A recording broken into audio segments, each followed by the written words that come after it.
Bueno, pues la palabra que he sentido oír del Señor es una palabra que va a despertar espiritualmente a muchas personas. Está basada en un pasaje de Jeremías 23-29 que dice: no es mi palabra como fuego y como martillo que quebranta la roca. Y esa palabra en su contexto se la dio Dios a Jeremías hablando de los falsos profetas. Mientras los falsos profetas decían palabras como muy bonitas para agradar a la gente y para autoengañarles y engañarles, pues sin embargo Dios enviaba su palabra como un fuego que te encendía y como un martillo que rompía la dureza del corazón del ser humano. A lo largo de la Biblia encontramos muchísimos pasajes en los cuales Dios se queja de la gran dureza que hay en el corazón del ser humano. Y la Biblia es el regalo mayor que Dios ha dejado a la humanidad después de Jesucristo, que es la Biblia, la palabra de Dios, hecha carne. Y verdaderamente hay muchísimos testimonios de cómo la palabra de Dios ha transformado a las personas. Este libro tiene algo tremendo. No es un libro normal. No es un libro normal de los de leer de una etapa hasta la otra, y como gente me ha dicho, yo ya sé, ya conozco la Biblia, ya la he leído.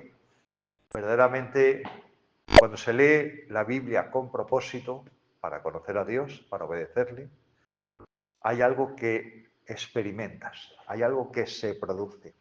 Este libro es un libro espiritual, por supuesto, es un libro espiritual, un libro que da vida, y hay muchos testimonios de gente que ha experimentado esa vida.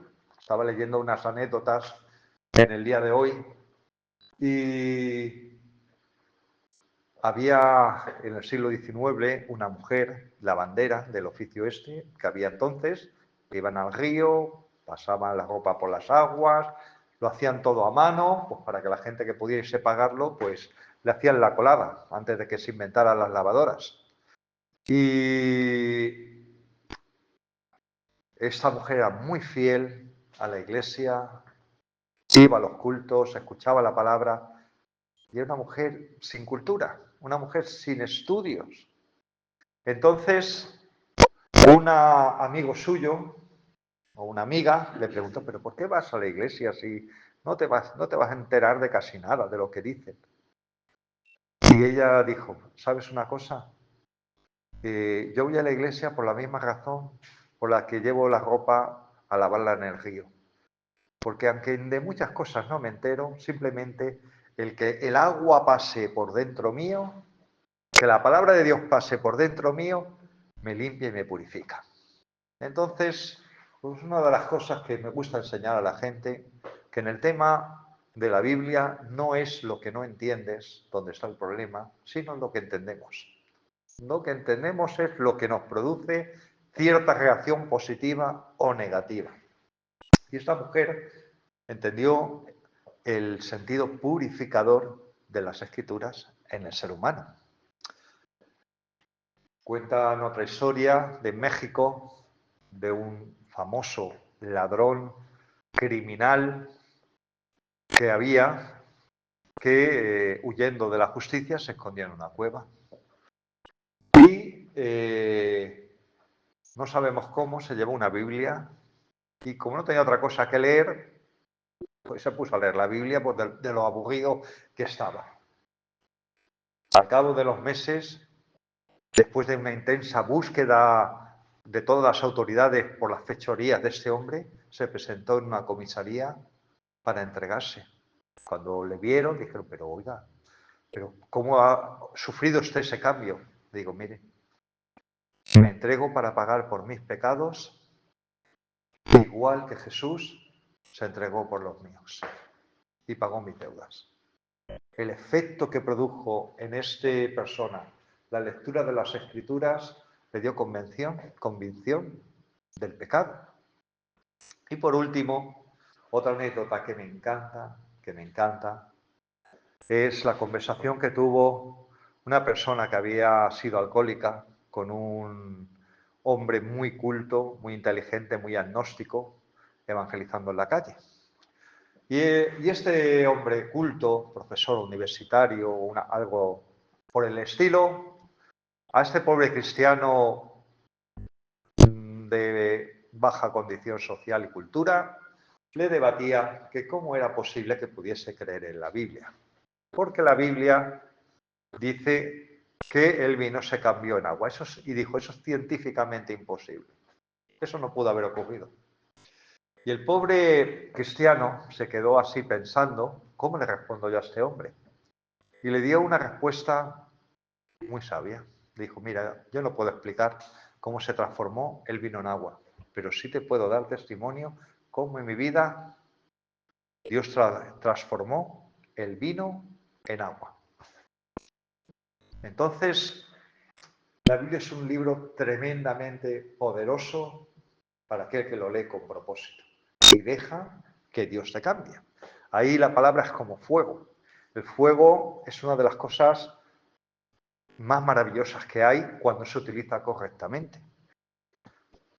Nos calienta, que no es poco, nos lo utilizamos para cocinar, lo cual es importante, y mueve los motores, porque obviamente los coches son motores de explosión, donde se produce un fuego, una explosión controlada que hace que se mueva. Entonces, es curioso que en hebreo la palabra hombre es ish, la palabra mujer isha y la palabra fuego esh. Y ahí casi se escriben exactamente igual, cambian las vocales que son puntitos. Es como si Dios hubiera puesto un fuego en el hombre, un fuego en la mujer, que puede dirigirse al bien o puede dirigirse al mal. Entonces la Biblia hace que ese fuego sea canalizado para el bien, el fuego que está en el ser humano. En la Biblia pues encontramos un montón de versículos que hablan acerca del fuego. Verdaderamente una de las manifestaciones de Dios en el Antiguo Testamento es como una columna de fuego. Lo vemos en Éxodo 13, 20 al 22, que no hace falta que lo busquemos, donde Dios se manifiesta como una columna de fuego entre los egipcios y el pueblo de Israel. Incluso en ese mismo versículo habla cómo Dios se manifestaba como una nube que los cubría durante el día y como un fuego que les calentaba y les iluminaba por las noches y le mostraba el camino. Entonces el fuego de la Escritura hace lo mismo, nos muestra el camino. La Biblia es un libro en el cual no solamente nos dice cosas buenas, porque verdaderamente una persona simplemente que le guste la ética o la filosofía va a encontrar muchos buenos consejos. La Biblia habla muchísimo de cómo llevar un negocio, de cómo gobernar un país, de cómo edificar una familia, de cómo manejar tu vida, tu sexualidad. Pues es increíble la cantidad de consejos que hay en la Escritura. Precisamente esta semana me estuvo escribiendo uno, porque había grabado un vídeo sobre la Biblia, la mentira y los políticos, que realmente a mucha gente le interesó. Lo que hablaba yo ahí, sobre lo que la Biblia habla sobre la mentira y la política, y me decía, qué sutil, de qué forma tan sutil hablas de la religión y metes la religión. Y digo, bueno, pero es que la Biblia habla muchísimo, muchísimo acerca de la política, los políticos y la mentira en nuestras vidas. Y lo podemos aplicar a la situación que vivimos actualmente. Entonces, la Biblia nos da multitud de consejos acerca de cómo vivir la vida. Hay otro pasaje en Levítico 24, 1 al 3, en el cual dice que una de las cosas que tenían que hacer los sacerdotes es mantener la luz del candelabro de 7 brazos constantemente encendida. Aquí tenemos un hermoso candelabro de 7 brazos que hizo mi padre, en hebreo se llama menorá. Entonces había levitas que su único trabajo era mantener el aceite dentro del candelabro para que las llamas estuviesen siempre encendidas y nunca se apagase. Qué buen ejemplo de los cristianos.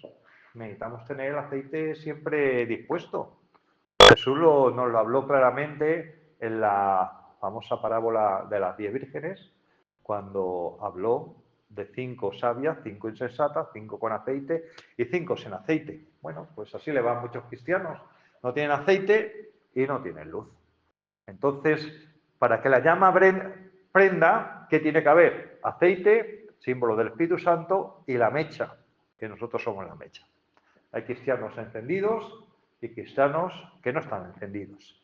Hay cristianos que tienen aceite y por tanto pueden arder, y hay otros cristianos pues, que no tienen aceite y como tal no pueden arder.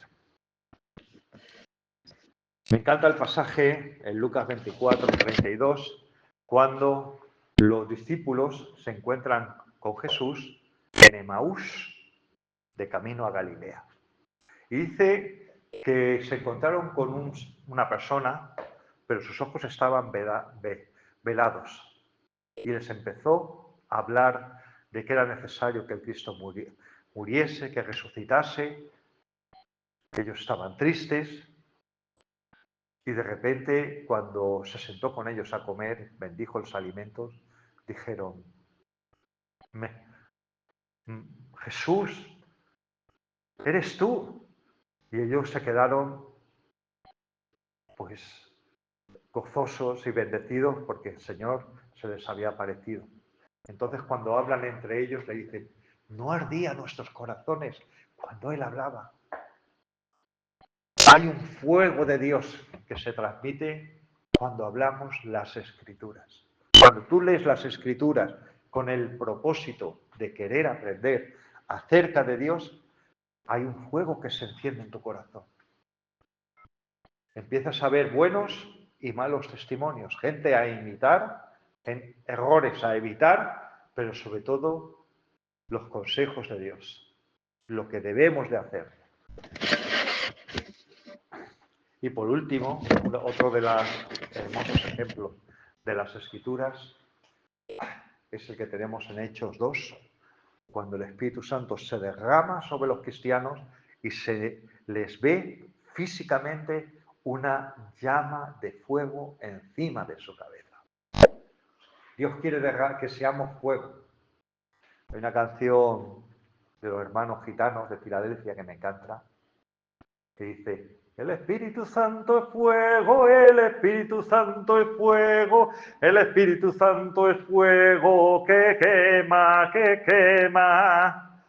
Y es una forma preciosa de definir lo que es el Espíritu Santo. Es fuego que te enciende, que enciende a otros y que transmite algo. Y hace unas semanas estaba hablando con un chico que se había metido mucho en la doctrina esta judaizante. Me dio mucha pena, estaba destrozado, pero destrozado, sinceramente. Se habían criado en el Evangelio, se había apartado con esa doctrina, ya no sabía ni en qué creer, no sabía ni casi a quién seguir. Yo le estuve hablando, consolándole, animándole a que andase en los caminos del Señor. Y le dije, es que tengo la solución a la ecuación. Ese chico, su abuelo había sido judío, era judío sefardí de Turquía, se había criado, había venido a España, se había casado con una española, bueno. Luego su familia se convirtió al Evangelio, a él lo criaron en el Evangelio, pero tenía ese cacao mental entre su herencia judía, entre el judaísmo, entre la ley, entre el judaísmo mesiánico, todo esto. Y yo le dije, mira, ¿sabes cómo se soluciona la ecuación? La ecuación, tradición judía, origen judío, la fe en Yeshua con Jesús, el cristianismo. ¿Sabes cómo esa ecuación se soluciona? El Espíritu Santo. Es la solución a la ecuación. Cuando el Espíritu Santo está ardiendo en ti, todo tiene sentido. Pero cuando tú quitas el Espíritu Santo de la ecuación, se acabó. No hay solución al problema. Dice la Escritura en Jeremías 23, 29, mi palabra es martillo. Y hay gente que ha utilizado mal la Biblia para pegar golpes en la cabeza a la gente. Por supuesto que así no se aprende nada, ni se cambia nada. Pero ¿por qué la Biblia es como un martillo? Porque hay algo muy duro en nuestro corazón. Jesús, cuando hablaba a los fariseos, muchas veces les criticaba diciendo, por la dureza vuestra de vuestro corazón. Esa dureza que tenéis ahí dentro es la que no os permite escucharme, mis enseñanzas. Y desgraciadamente el pecado produce dureza. Es triste que en las iglesias haya gente endurecida, pero es la realidad. Otra de las palabras con las cuales traducimos dureza de corazón e insensibilidad en el Nuevo Testamento es una palabra que en el castellano ha pasado a la medicina, la palabra arteriosclerosis. Arteriosclerosis en griego significa endurecimiento. Entonces, en medicina moderna, que tiene muchos términos del griego, cuando se endurecen las arterias, de tal manera que llega un momento que de tanta grasa que hay por ahí metida no pasa la sangre y se produce un trombo y un colapso en el cuerpo, pues a muchos cristianos están exactamente igual. Tienen unos pedazos trombos en su interior por mala alimentación espiritual, por no hacer ejercicio espiritual como la oración, como el servicio, como el ministerio, que su vida se ha quedado endurecida. Como mucha gente dice, bueno, es que leo la Biblia y es que no... ¿Para qué la voy a leer si es que no me entero de nada? Pero el consejo que yo les doy es que la lea para obedecerla. Porque cuando lees para obedecer, te quedas así, de repente estás así leyendo, no te unas en yugo desigual a los infieles o a los incrédulos. Y te quedas así pensando, uy, entonces no puedo ser novio, ser novia o casarme con alguien que no sea creyente. Pues te cambia la vida. Muchas malas decisiones que aún ocurren en la vida de los cristianos viene por dejar de leer la Biblia para obedecerla. Yo me acuerdo una anécdota que me pasó evangelizando en el metro cuando era joven y soltero. Pues hubo una época que con otros hermanos salíamos a evangelizar por el metro. Íbamos cantando, hablábamos un testimonio, repartíamos folletos, y antes que nos llamara la atención nos bajábamos, cambiábamos de andén y nos íbamos por el otro andén haciéndolo. Y así nos lo pasábamos muy bien, hablando de Jesús. La gente, claro, no se podía escapar, pues estaban ahí encerrados en el metro, entre parada y parada le dábamos testimonio. Pero me acuerdo una vez que estábamos haciendo, que nos sentamos en un banco esperando que viniera el metro, y estábamos hablando de las cosas del Señor, y de repente una mujer muy mayor, tal vez de 80 años, se nos sentó al lado y nos dice, vosotros sois cristianos, ¿verdad? Digo, sí, nosotros somos cristianos, evangélicos. Dice, y tal dijo, ay, yo también, yo también. Y de repente se puso triste, casi llorando. Dije, pero cometí un gran error. Me casé con un hombre que no era cristiano. Y decía, se empezó a acordar, estamos hablando de los tiempos de Franco, cuando terminó la guerra mundial o algo así, era cuando debió ser esta mujer joven. Entonces había muy poquitos cristianos en la iglesia. Y al final me fui con una persona que no lo era. Esa mujer, el gran dolor de su corazón, aunque no había dejado la fe en el Señor, era que aunque hubiese tenido un hombre maravilloso, que la quiso o que la respetase, pero no pudo compartir esa fe que tenía en el Señor. Por ese momento de tristeza, de debilidad, de desesperanza que le llevó a tomar una decisión equivocada. Entonces la Biblia es como un martillo que quebranta nuestra roca. Vamos a ir al Salmo 119, el Salmo del amor a la palabra de Dios, un salmo A mí me encanta leerlo y me encanta orarlo, porque la Biblia también está para orar. Entonces yo leo el Salmo 119 y lo oro. Por ejemplo, tenemos el versículo 105 del Salmo 119, que dice el famoso versículo: lámpara es a mis pies tu palabra y lumbrera a mi camino. Qué bonito. Tu palabra me es lámpara, es lumbrera a mi camino. Yo a veces digo, en tono gracioso, que de todas las aplicaciones que tiene el móvil, la que más me gusta es la linterna. Porque de verdad, cuando necesitas iluminar algo a oscuras o debajo de un mueble o lo que sea, tener la linterna en el móvil es lo mejor que hay. Entonces, tener una linterna, este libro es una linterna que ilumina nuestros caminos y nuestros pasos, para decirnos para dónde tenemos que ir. En el versículo 9, 119:9, hace una pregunta retórica, es decir, que ya sabe la respuesta que hay que dar, pero para que el que lo lea reflexione. Y dice en el 9, ¿con qué limpiará el joven su camino? Con guardar tu palabra. Es decir, nuestros caminos se ensucian. Es que la suciedad está por todas partes, simplemente por vivir ensucias. Ya puedes haber limpiado la casa, que bajas a la calle, ha llovido, se te llenan los pies de barro, subes otra vez. Todo el suelo otra vez sucio. Y hay que hacerlo una y otra vez. Pues la vida nuestra también se ensucia de muchas maneras. Hay tantas influencias, cosas que vemos, cosas que escuchamos, cosas que hablamos, cosas que hacemos, cosas que sentimos, pensamientos que vienen a la mente. Hay tantas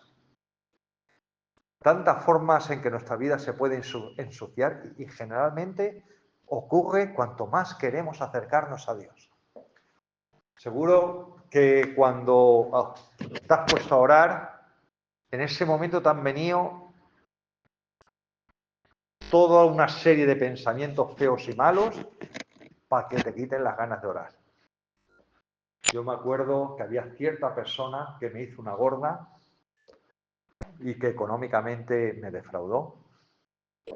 Y aunque yo le perdoné con mi boca, mi corazón tenía ira contra esta persona. Porque como además había sido un amigo cercano, hermano y amigo cercano, me sentía doblemente engañado. Como hermano, como amigo y como profesional que me hizo las cosas muy mal. Y a veces cuando oraba me venía su mente, me venía su cara a la cabeza. Y me levantaba la ira. O sea, porque es que solo de verlo ya me ponía ahí iracundo. Y yo tenía que reprender y atar y pedirle perdón al Señor. Mire, Señor, perdóname.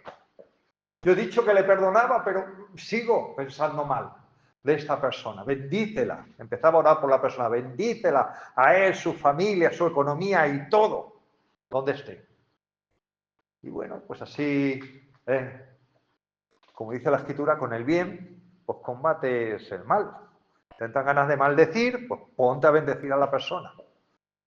Así que luego, pasados los años, me encontré esta persona en la Renfe y el Señor me dio una paz tremenda en el corazón. Le pude hablar con paz, como si no hubiera pasado nada, preguntándole qué tal le había ido la vida. De verdad que el Señor quitó todo eso malo, lo quitó de mi corazón.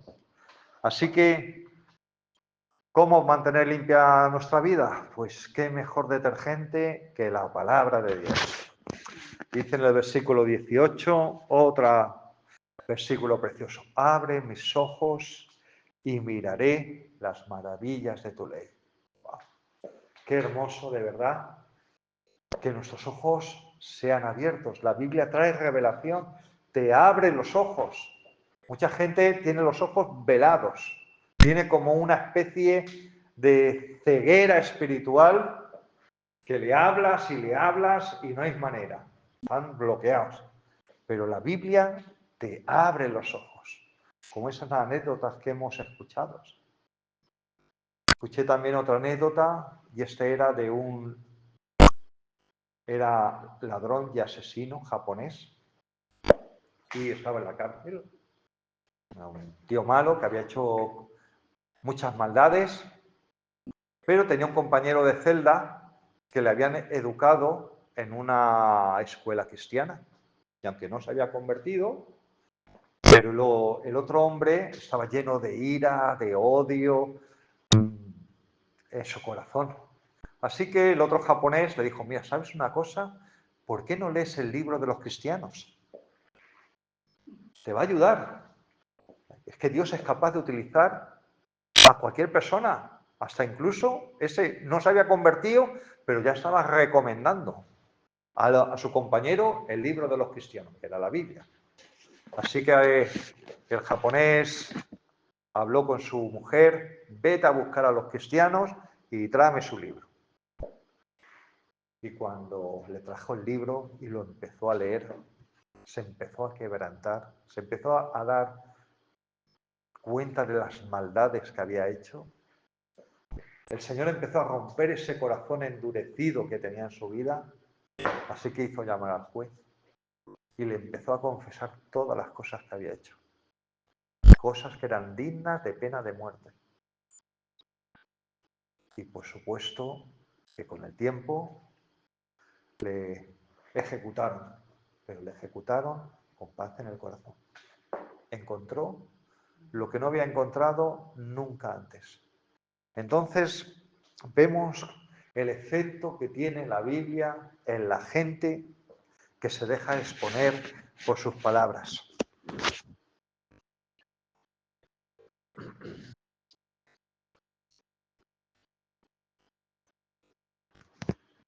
En 2 Corintios 3:3 dice, vamos a buscarlo,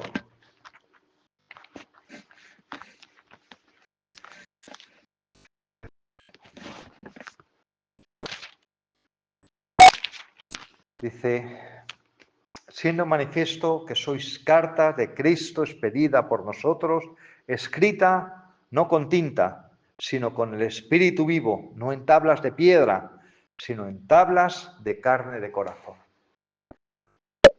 Este versículo, los judíos que habían conocido a Jesús en Corinto, lo entendían perfectamente, porque ellos sabían de que el Antiguo Testamento, los 10 mandamientos, fueron escritos en tablas de piedra para mostrar su perpetuidad y su firmeza.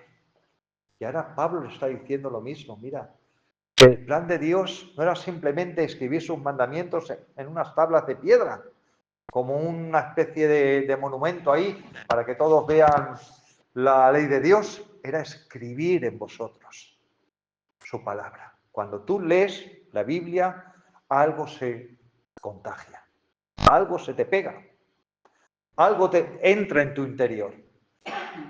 Dios empieza a escribir su palabra.